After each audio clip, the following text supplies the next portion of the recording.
Olá, eu espero que você esteja muito bem. Aqui é a Viviane, do blog Cidadania 1000, e hoje eu vou falar contigo sobre uma coisa muito importante, que são os acordos. As pessoas falam que para alcançar um acordo, alguém tem que ceder. E eu vou falar um pouquinho com você sobre essa questão, né, que muitas vezes é um tabu. Algumas pessoas entendem que falar em acordo é uma questão de fraqueza, e eu vou mostrar para vocês que muito pelo contrário. Antes que a gente prossiga nessa nossa conversa, eu preciso que você enxergue uma coisa, né? Ao olharmos essa forma de pensar o problema da negociação, a gente consegue enxergar que por trás dessa dúvida, dessa ideia que muitas vezes está sedimentada na cabeça da pessoa, por trás disso existe às vezes uma dificuldade, né, interna de realizar boa negociação. E você já deve ter visto que muitos profissionais, não só, né, como eu aqui da área jurídica, mas outros profissionais, administradores, enfim, comerciantes, né, empresários, enfim, são todas pessoas que trabalham com a negociação e muitas vezes não conhecem as melhores ferramentas. Então, uma das coisas que eu queria que você tirasse agora da sua mente é a de que para que você faça um acordo, alguém tem que ceder, né? Então, ou você ou o outro. Bom, o que a gente vai conseguir falar então a partir disso, né? O que não é essa regra? Para realizar um acordo, alguém tem que ceder. Isso não é uma regra a ser seguida, tá? Há muita gente que aplica, com certeza. Por quê? Porque as pessoas desconhecem outras formas de se colocar dentro do conflito. E é bacana que a gente enxergue que o conflito não é alguma coisa que vai acabar. Então, o conflito vai sempre existir. Enquanto houver pessoas no mundo, haverá um conflito. E também a gente não consegue imaginar um mundo sem conflito. Imaginem que exista um conflito empresarial, ou um conflito familiar, escolar, de trabalho, enfim.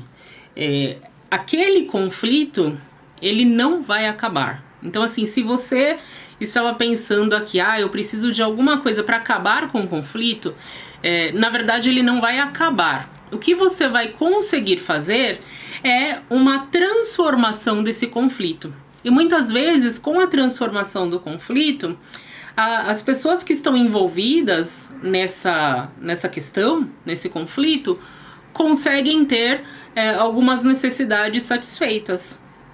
Então,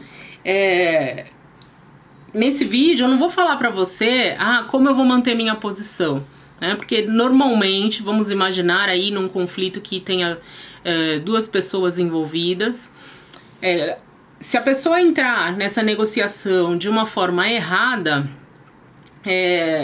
cada uma vai entrar nesse conflito tentando manter sua posição. Então, a posição, essa ideia, né, de contraposição entre uma pessoa e outra, a posição é o que está lá mais aflorado, né, que a pessoa vai enxergar.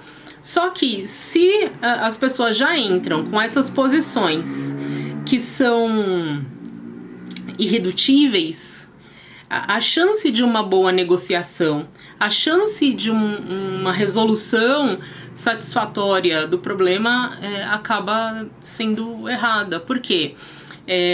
A gente tem que enxergar além. Lembram que no vídeo anterior eu falei para vocês sobre a diferença entre o interesse e a necessidade? Então aqui a gente vai deixar um pouquinho mais claro. A gente pode imaginar assim, que eu tenho uma posição, eu tenho duas posições, cada posição, né, de cada player desse conflito, cada posição tem um interesse, e esse interesse ele vai revelar ou permite desvelar alguma necessidade subjacente, né? É aquela questão que de verdade está por trás do conflito, tá? Então a gente vai começar a pensar dessa outra forma de abordar a resolução de problemas. E eu não me canso de falar que nós, advogados, somos pessoas que resolvem problemas. Acabei de conversar com uma cliente agora e, enfim, que eu falo para todos os meus clientes e falei para ela, olha, a gente tem que analisar a documentação, analisar os prazos, verificar se cabe ou não um processo, se cabe ou não uma negociação, qual é o melhor caminho, porque a gente não deve, e eu falei para ela, né, eu não vou indicar para você uma ação que não tem cabimento, né? Eu ouvi uma palestra ontem de um colega meu, advogado também da universidade, e ele falou que é uma coisa que a gente fala mesmo na faculdade para os alunos, né? O advogado é o primeiro juiz da causa. Então a gente tem que deixar isso transparente, né? Que, enfim, o que é possível.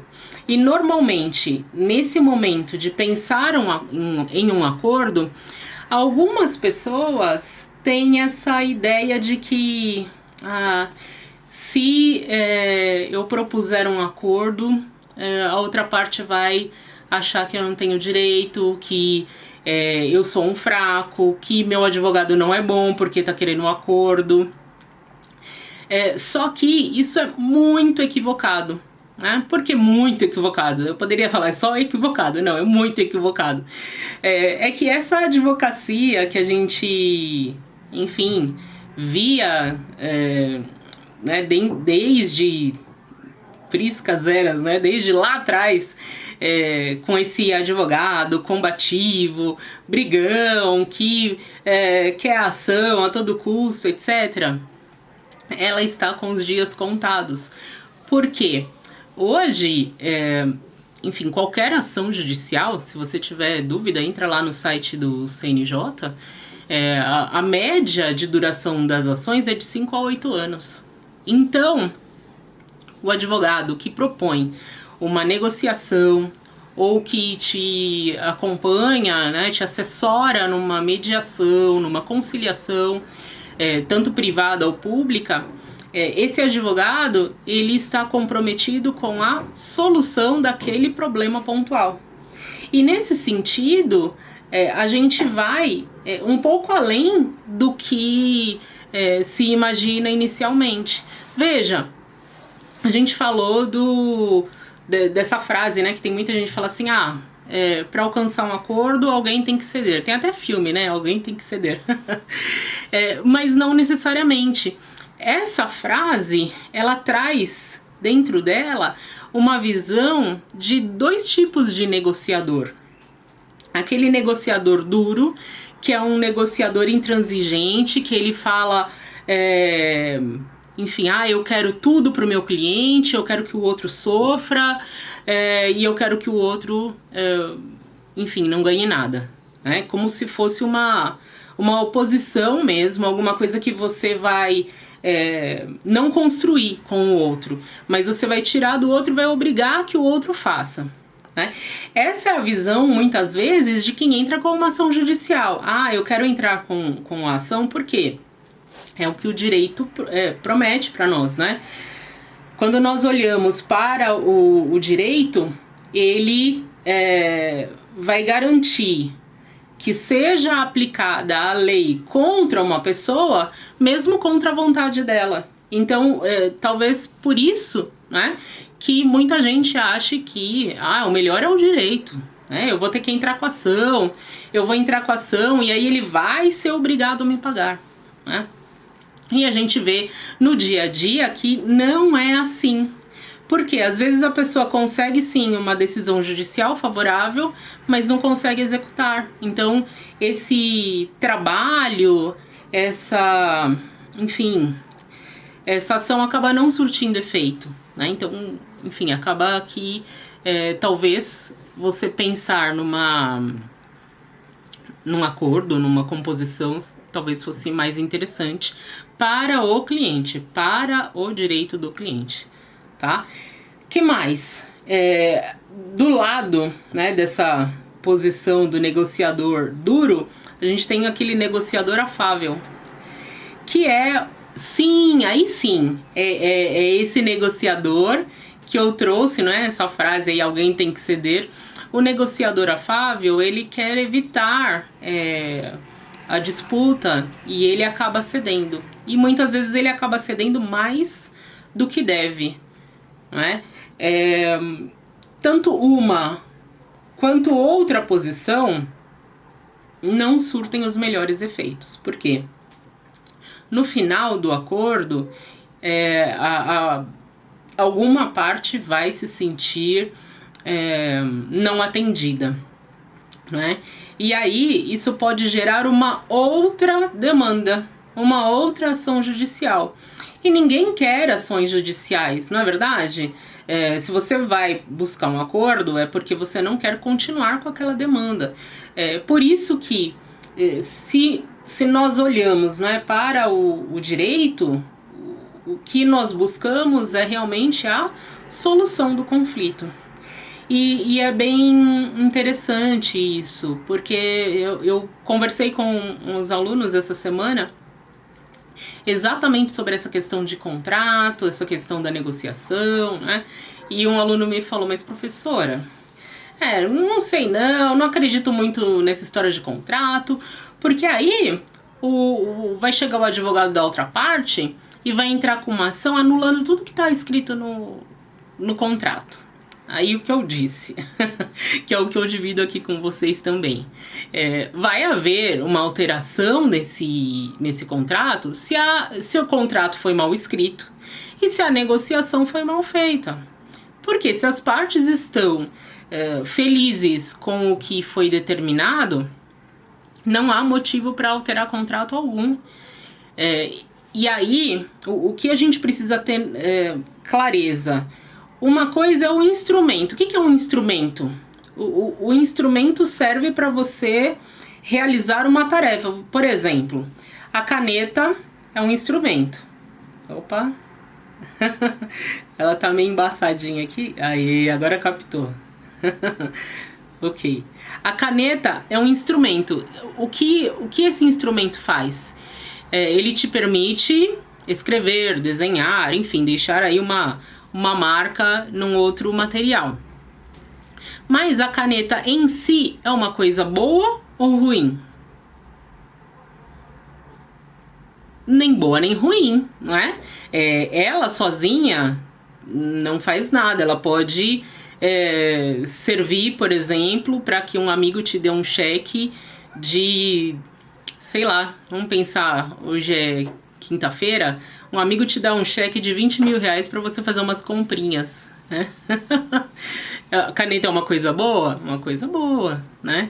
Mas a caneta também pode ser usada para que seja determinada a prisão de alguém de uma maneira injusta, alguém que não cometeu um crime, por exemplo.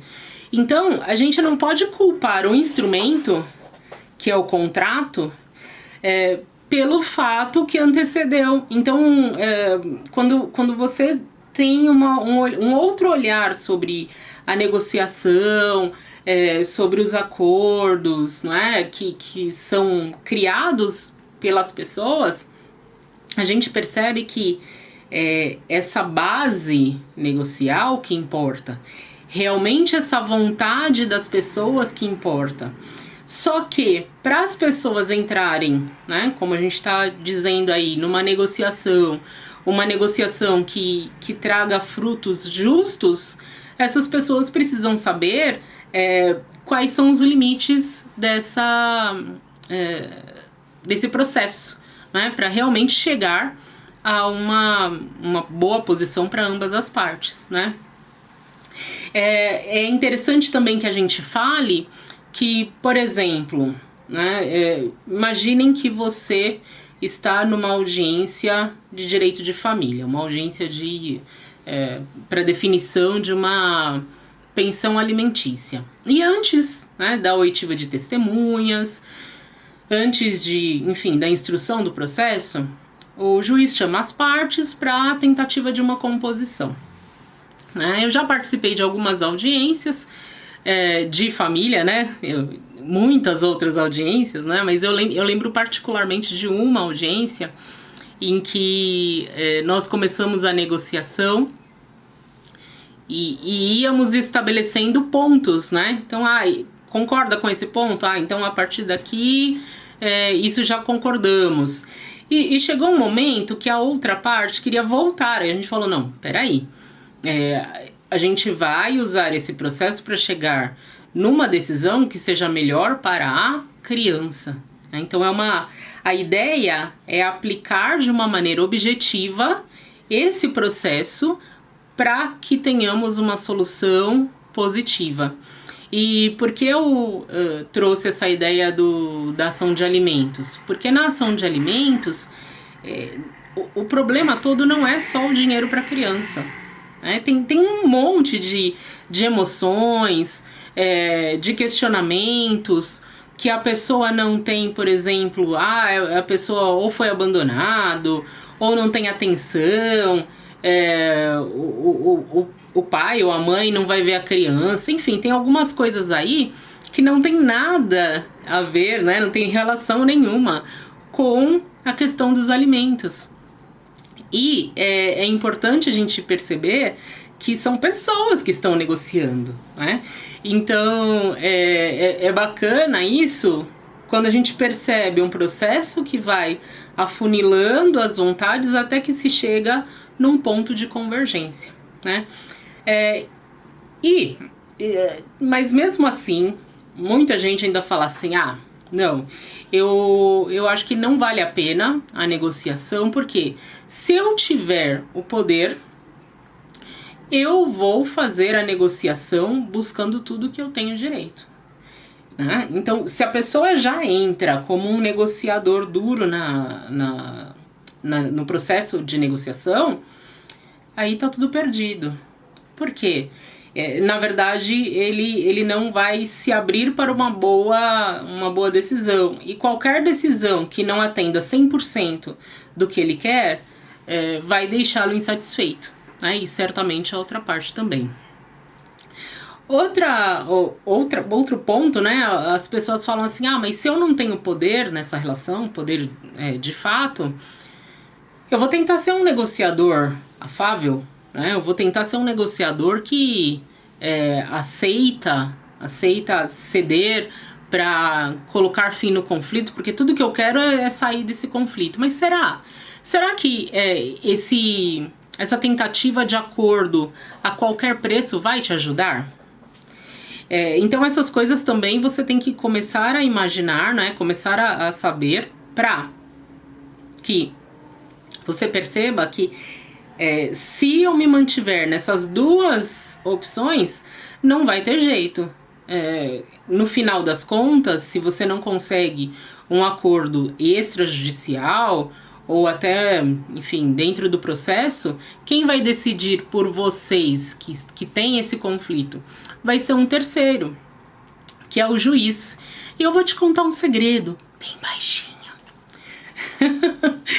Esse é um segredo. Eu vou te contar, tá?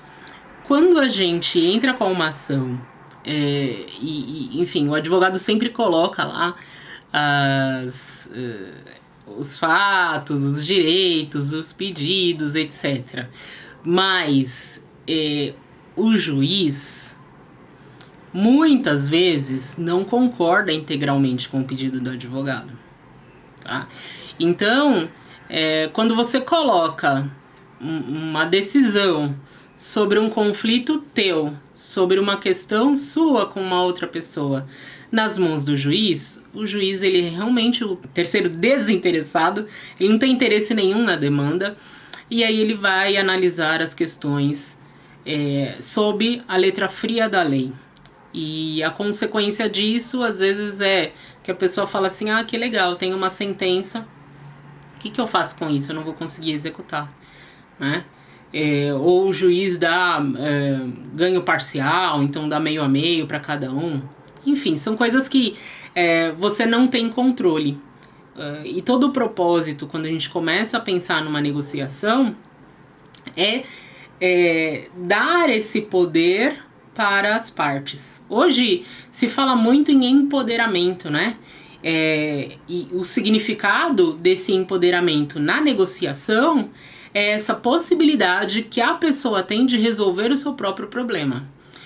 Óbvio, ela vai resolver sozinha se houver uma possibilidade de uma conversa entre as partes, mas nem sempre isso é possível. Então, às vezes, você vai ter que recorrer a um advogado que tenha essa habilidade de negociação, ou vai procurar um mediador, né, um conciliador, para organizar esse conflito, né, para tentar, como eu disse no início, nós não encerramos conflitos. O que nós fazemos é reduzir esses conflitos, transformar esses conflitos em uma outra coisa, né? Seria uma inverdade, não é falar que vai acabar o conflito, a paz. Não, a ideia da busca da paz é uma transformação realmente do modo de ver as pessoas e de encarar as diferenças, né? Tudo isso é em relação às diferenças.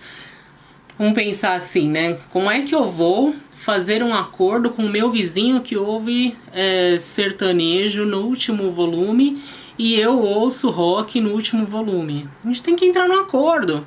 Porque é uma diferença de gosto musical que pode gerar problemas seríssimos, né? Brigas de condomínio, essas coisas. Então não vale a pena, né? A gente tem que aprender a lidar com essas questões. Agora, como a gente pode fazer para superar esse problema, não é? Quando eu olho essa questão, né, da negociação, como eu supero esse problema da maneira errada? Eu sempre falo aqui, né? Olha, se você quiser fazer da maneira errada, faça assim. Eu ignoro que tem uma negociação e eu falo assim, não, doutor, olha, eu quero entrar com ação direto. Mas vamos avaliar, né? Então, se você quiser ignorar que existe essa possibilidade da negociação, vai fundo, né? Mas lembre-se que todo mundo negocia. Você negocia com o seu namorado quando vocês vão escolher o filme para ir ao cinema, né? Ou se vocês vão ficar vendo o filme em casa agora durante a pandemia. Ou se vocês vão, sei lá, fazer um fondue ou uma massa, comida japonesa ou uma salada. Vocês estão negociando o tempo todo. Então, as pessoas, enfim, que ficam agarradas àquela ideia de que para negociar eu preciso barganhar, então esse é o jeito errado, né? Então vai fundo, segura aí que vai dar tudo certo para você, né? Quer dizer, vai dar errado, é a forma errada de fazer, né? Agora, e para você fazer do jeito certo, né? Para superar, para resolver essa questão. Uma das formas que a gente pode indicar é a negociação por princípios. A negociação por princípios é aquela negociação que mescla tanto a negociação dura com a negociação afável. Como assim, Viviane? Já explico. Vai ser dura em relação ao processo e afável em relação às pessoas. Esse que é o modo de acontecer esse tipo de negociação. Então, eu vou seguir um determinado procedimento, eu vou ser firme dentro desse procedimento, para que a gente vá eliminando as possibilidades, né, de retrocesso E aí a gente vai chegar a uma decisão que seja justa. O que é alguma coisa justa? É alguma coisa que se encaixa para as duas pessoas, né? Então, essa é a forma, não é, da gente pensar dessa negociação, né, que vai ser realmente essa mescla do negociador duro e do negociador afável. Tá, mas e o que eu faço agora, saindo desse vídeo, para tentar aplicar alguma coisa dentro da negociação? Vou dar um princípio que você precisa aplicar desde já, tá? Esse princípio é separar as pessoas dos problemas. Nossa! Aí você vai falar assim agora, nossa, Viviane, agora você tá brincando comigo. Eu não tenho todo esse conhecimento emocional, porque quando eu tô bravo com alguém, eu fico bravo mesmo. Pra mim não tem essa história de separar a pessoa dos problemas. Que é isso? Aquela pessoa me fez isso daqui, aquilo lá. Como assim, né? Essa separação da pessoa do problema vai te ajudar a manter esse relacionamento com a outra pessoa, porque você vai tratar a pessoa de uma maneira respeitosa, tranquila, mas você vai, enfim, focar na solução daquele determinado problema. O foco é o problema, é a resolução do problema. Então muitas pessoas falam que se trata de uma forma objetiva de pensar o conflito, né? Então a gente vai objetivar, né, esse processo de decisão mútua, e você vai ter a possibilidade de construir com o outro uma saída, né, para esse problema, para esse conflito. Legal? Então, espero que você tenha gostado. Aproveita, ficou até agora, dá um joinha, se inscreve aí no nosso canal e a gente se vê no próximo vídeo. Tchau!